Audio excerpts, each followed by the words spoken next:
बात एलजेपी की कर लेते हैं। एलजेपी में झगड़ा बढ़ गया है। चिराग पासवान मानने के मूड में नहीं दिख रहे। पार्टी अध्यक्ष की हैसियत से चिराग पासवान 5 सांसदों को पार्टी से निकालने की तैयारी में है। बड़ी खबर इस समय की यह है कि पार्टी संविधान के साथ मिली शक्तियों का इस्तेमाल कर चिराग पासवान बागी सांसदों को निकाल सकते हैं। पार्टी राष्ट्रीय कार्यकारिणी के 96 में से 62 सदस्य चिराग के साथ बताए जा रहे हैं। थोड़ी ही देर में बागी सांसदों को निकालने का ऐलान हो सकता है। पारस गुट ने पूर्व सांसद सूरज भान को कार्यकारी अध्यक्ष बना दिया है, यानी चिराग पासवान को अध्यक्ष पद से हटा दिया गया है। एलजेपी में चाचा पारस और भतीजे चिराग का झगड़ा जो है वो थमता हुआ नहीं दिख रहा है, ये और बढ़ता जा रहा है। हालांकि पारस ने कल कहा था, जो पशुपति पारस हैं, जो चिराग पासवान के चाचा हैं, उन्होंने कल ये कहा था कि उन्हें भतीजे से कोई दिक्कत नहीं है, अगर वो पार्टी में बने रहना चाहते हैं तो रह सकते हैं। लेकिन अब ये झगड़ा बढ़ता हुआ दिखाई दे रहा है। खबर ये आ रही है कि चिराग पासवान बागी सांसदों को पार्टी से निकाल सकते हैं। पार्टी राष्ट्रीय कार्यकारिणी के जो 96 सदस्य हैं, उनमें से 62 सदस्य चिराग पासवान के साथ हैं, ये दावा किया जा रहा है। हालांकि वक्त बताएगा कि ये जो सदस्य हैं ये चिराग पासवान के साथ हैं या पशुपति पारस के साथ हैं। बहरहाल ये वो तस्वीर है जिसको आपको देखकर अंदाज़ा लगेगा कि पशुपति पारस ने 4 और सांसदों के साथ मिलकर अपने को, जिसे कहा जाए कि अध्यक्ष घोषित कर लिया है, एक तरीके से पार्टी के ऊपर कब्जा कर लिया है। सूरज भान को कार्यकारी अध्यक्ष बना दिया है और बागियों की निकालने की तैयारी में अब चिराग पासवान दिख रहे हैं। प्रशांत हमारे साथ ज़्यादा जानकारी लिए हुए जुड़ रहे हैं। प्रशांत, जिस तरीके से चिराग पासवान अपने समर्थकों का साथ होने का दावा कर रहे हैं, बैठक इस समय चल रही है, उधर एलजेपी के बागी गुट के पूर्व सांसद सूरज भान को पार्टी का अध्यक्ष बना दिया गया है। इस समय का क्या अपडेट है? जो दावा चिराग पासवान के द्वारा किया जा रहा है कि 62 सदस्य उनके साथ हैं, कितना दम है?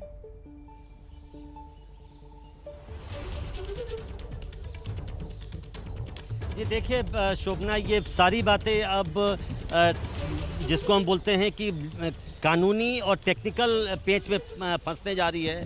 कल जब लोकसभा अध्यक्ष ने ये मान्यता दी कि पशुपति पारस लोकसभा में लोजपा संसदीय दल के नेता होंगे, उसी को आधार बनाकर अब पशुपति पारस गुट ने आज पार्टी के राष्ट्रीय कार्य समिति की बैठक बुला ली। उनका ये कहना है कि जो लोकसभा में नेता होता है पार्टी का, उसको ये अधिकार है कि वो पार्टी की कार्य समिति बुला सकता है, और उसमें ये फैसला ले लिया कि सूरज भान सिंह को कार्यकारी अध्यक्ष बनाया जाएगा और सूरज भान सिंह अब अगले 5 दिनों में पार्टी के राष्ट्रीय अध्यक्ष के लिए चुनाव करवाएंगे। जो परसों पटना में माना जा रहा है कि वो बैठक होगी राष्ट्रीय परिषद की, माफ करिएगा, और उसमें पशुपति पारस गुट पशुपति पारस को संभवतः अध्यक्ष भी चुन लेगा। जहां तक चिराग पासवान की बात है, अब चिराग पासवान गुट का ये कहना है कि उनको ये अधिकार ही नहीं है कि वो इस तरह की बैठक बुला ले, क्योंकि ये अधिकार केवल और केवल राष्ट्रीय अध्यक्ष को है। और पार्टी संविधान का हवाला दिया जा रहा है कि जिस संख्या की बात की कि राष्ट्रीय कार्यकारिणी जो है उसके ज़्यादातर सदस्य चिराग पासवान के पक्ष में हैं। लिहाजा आज एक बैठक चिराग पासवान के भी घर पर चल रही है जब मैं आपसे बात कर रहा हूं, और उसमें हमें ये जानकारी मिल रही है कि जो 5 बागी सांसद हैं उनके खिलाफ तैयारी के मूड में हैं अब चिराग पासवान, और इधर से भी अब जवाबी कार्रवाई एक तरह से हम बोल सकते हैं की जाएगी। और कुछ ही देर बाद संभवतः उन 5 सांसदों को पार्टी से निलंबित कर दिया जाएगा। तो आप एक तरह से जो पूरा मामला कल शुरू हुआ था परसों रात को, अब वो तकनीकी और कानूनी पेच में फंसता नजर आ रहा है। लेकिन दोनों गुट का दावा है कि वही असली एलजेपी है और उसी के अध्यक्ष असली अध्यक्ष है। तो निश्चित तौर पर अभी ये अनफोल्ड होगा थोड़ी देर में, तब पता चलेगा। बिल्कुल प्रशांत, आप बने रहिए मेरे साथ। बिल्कुल प्रशांत, आप बने रहिए मेरे साथ। और इस सियासी उठापटक के बीच चिराग पासवान ने आज एक ट्वीट किया है। पापा की बनाई इस पार्टी और अपने परिवार को साथ रखने के लिए किए मैंने प्रयास, लेकिन असफल रहा। पार्टी मां के समान है और मां के साथ धोखा नहीं करना चाहिए। लोकतंत्र में जनता सर्वोपरि है। पार्टी में आस्था रखने वाले लोगों का मैं धन्यवाद देता हूं। तो चिराग पासवान की पहली प्रतिक्रिया ट्विटर के जरिए सामने आई है। पापा की बनाई पार्टी उन्होंने कहा है। कहीं ना कहीं भावुक भी नजर आए चिराग पासवान इस ट्वीट के जरिए।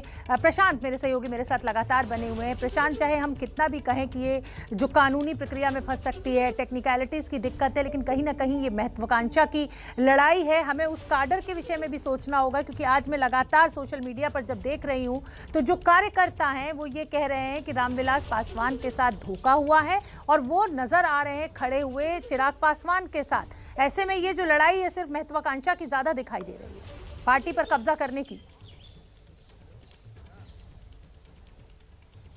जी देखिए शुभना, जब से चिराग पासवान ने और उनकी पार्टी ने ये फैसला लिया था कि बिहार विधानसभा चुनाव में वो अकेले चुनाव लड़ेंगे, तभी से एक तबका था पार्टी का जिनको लगता था कि ये फैसला सही नहीं है और वो चिराग पासवान के खिलाफ होते चले जा रहे थे। और पिछले 6 महीने से इस तरह की खबरें आ रही थी कि पार्टी में बगावत हो सकती है। अभी ये ध्यान रखने की बात है कि टाइमिंग अभी ऐसा क्यों लिया गया। केंद्रीय मंत्रिमंडल में फेरबदल की बात शोभना की जा रही है, तो निश्चित तौर से जो टाइमिंग है वो बेहद अहम है। 6-7-8 महीनों से जो नाराजगी थी पशुपति पारस की चिराग पासवान को लेकर, वो बिल्कुल जगजाहिर थी। कई मौकों पर हमने देखा पिछले 6-8 महीनों या कहें जब से चिराग पासवान राष्ट्रीय अध्यक्ष बने थे, रामविलास पासवान के जीवित रहते, उस समय से हमने देखा कि किस तरीके से पशुपति पारस को ये फैसला पसंद नहीं आया था। और जब चिराग पासवान को जब ताजपोशी हुई थी चिराग पासवान की, उसमें महज 5 मिनट के लिए आए थे पशुपति पारस। और इसको लेकर रामविलास पासवान ने, मुझे बिल्कुल याद है कि काफी नाराज थे वो। उन्होंने फोन भी किया था पशुपति पारस को उनके इस आचरण के लिए। तो तब से पशुपति पारस चिराग पासवान के एक तरह से हम बोल सकते हैं खिलाफ थे। और अब चूंकि टाइमिंग अभी ऐसा है कि केंद्रीय मंत्रिमंडल में फेरबदल की बात हो रही है और अब उम्मीद ये की जा रही है कि पशुपति पारस, ऐसी संभावना जताई जा रही है कि पशुपति पारस चाहते हैं कि वो केंद्रीय मंत्रिमंडल में भी शामिल हो, उनको जगह दी जाए। और जेडीयू की ओर से संभवतः उनको ये शायद ऑफर दिया गया हो कि वो भी प्रयास करेंगे कि केंद्रीय मंत्रिमंडल में शामिल हो। तो बिल्कुल आपने ठीक कहा, ये अब लड़ाई पार्टी पर कब्जा करने की है। और किस तरीके से जो पद की आपने बात की उसके बारे में है।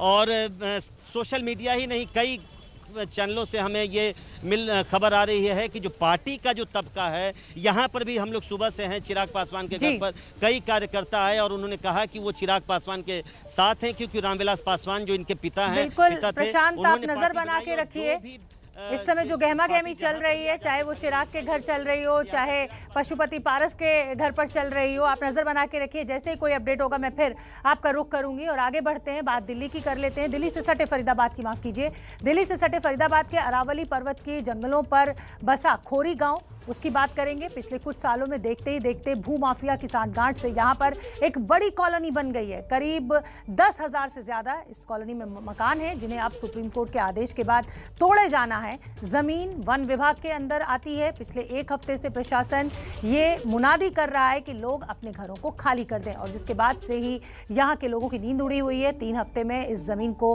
खाली करना है। दिल्ली से सटा हरियाणा का खोरी गांव। अब इस गांव के रहने वाले 10,000 से ज्यादा लोग भगवान के भरोसे ही हैं। असल में बात यह है कि फरीदाबाद जिले का ये खोरी गांव अरावली पर्वत को काटकर बसाया गया है। जैसा कि इन तस्वीरों में आप देख सकते हैं कि घरों के आसपास पहाड़ हैं। आरोप है कि वन विभाग की इस जमीन को भूमाफिया ने फर्जी तरीके से यहाँ रहने वाले लोगों को बेचा है। सबसे पहले एबीपी न्यूज के रिपोर्टर वरुण जैन से इस पूरे इलाके का भूगोल समझिए, फिर कहानी को आगे बढ़ाएंगे। दिल्ली से सटे फरीदाबाद के अरावली पर्वत के जंगलों पर बसा ये खोरी गांव। आप देख सकते हैं किस तरीके से अरावली पर्वत के इन जंगलों पर भूमाफियाओं ने इतनी बड़ी कॉलोनी को बसा दिया है। करीब 10,000 से भी ज्यादा यहाँ पर ये मकान है जो कि इलीगल है, अवैध तरीके से इस कॉलोनी को बसाया गया है। और अब सुप्रीम कोर्ट के आदेश के बाद इन सभी घरों को अतिक्रमण को तोड़ने का निर्देश दिया गया है। सवाल यहाँ पर यह भी उठता है कि करीब 15-20 साल से ये कॉलोनी लगातार बस रही थी। देखते देखते जंगलों को काटकर पहाड़ों के ऊपर कुछ इस तरीके से बड़े बड़े मकान बनते चले गए। जो लोग थे वो अनजान थे और भूमाफियाओं को पैसा देकर यहाँ पर जमीन खरीद रहे थे, एक अपना आशियाना बना रहे थे।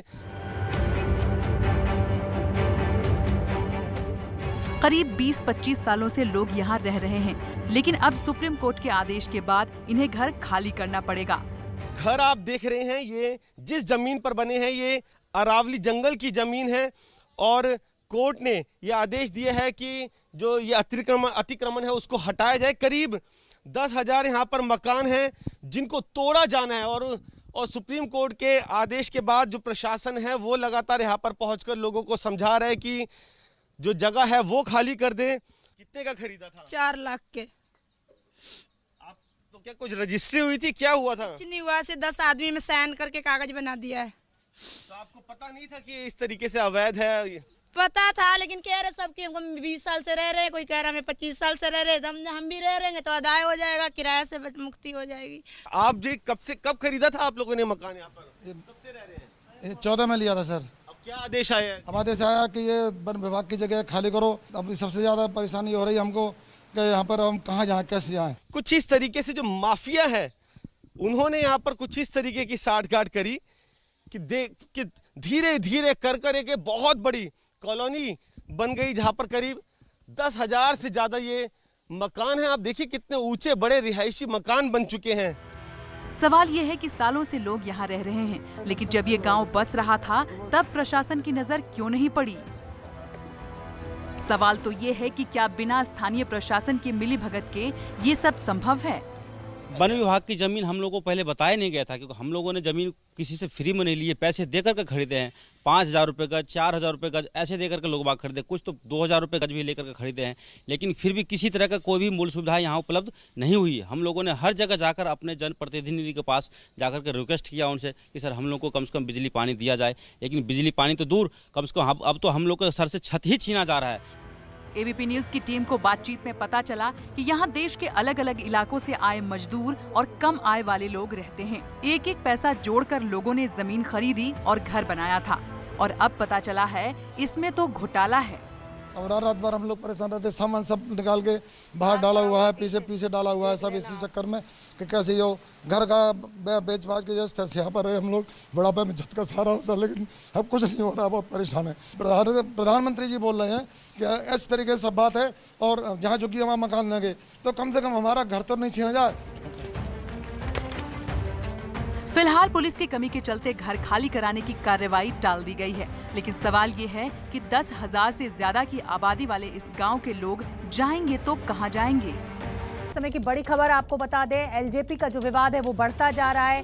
चिराग पासवान ग्रुप जो है वो कहता है कि इन 5 सांसदों को पार्टी से निकाला जाएगा। उधर पशुपति पारस ग्रुप जो है वो चिराग पासवान को निकालने की बात करते हैं। और इसी बीच पटना से ये तस्वीरें सामने आ रही हैं, जहां एलजेपी के बागी नेताओं के पोस्टर्स पर कालिख पोती गई है। ये आप देख सकते हैं कार्यकर्ताओं का गुस्सा इन सांसदों को लेकर, और जिस तरीके से कालिख पोती जा रही है उसको देखकर लग रहा है कि ये विवाद अभी थमने का नाम नहीं लेगा।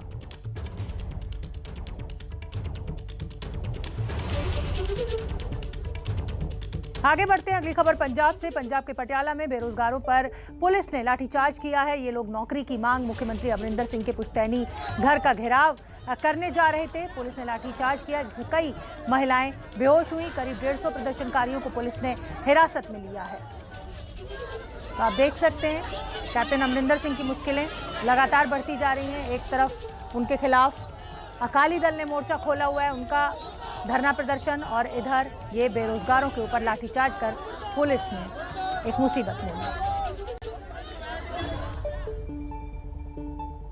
आगे बढ़ते हैं। प्रतापगढ़ में एबीपी नेटवर्क के संवाददाता सुलभ श्रीवास्तव की संदिग्ध मौत की एसआईटी या फिर सीबीआई जांच कराए जाने की मांग को लेकर मीडिया कर्मियों और आम नागरिकों ने प्रदर्शन किया है। निष्पक्ष जांच की मांग को लेकर प्रयागराज में लोगों ने आज प्रदर्शन किया और अपना विरोध जताते हुए मांग रखी।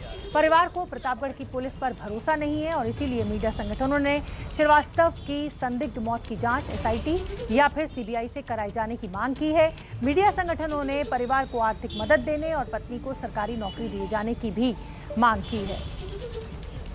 और कांग्रेस की महासचिव प्रियंका गांधी ने भी ट्वीट किया है। यूपी के प्रतापगढ़ में पत्रकार सुलभ श्रीवास्तव के साथ घटी दुखद घटना दिखाती है कानून के राज का इकबाल खत्म हो गया है। जरूरी है मामले की सीबीआई जांच हो, परिवार को आर्थिक सहायता मिले।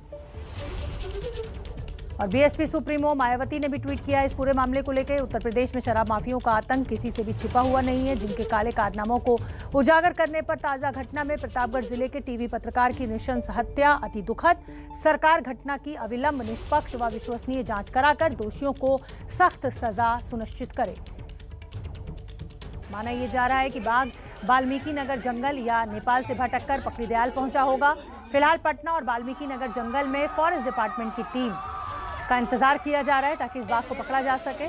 आप देख सकते हैं लोग कैसे भाग रहे हैं इसके पीछे।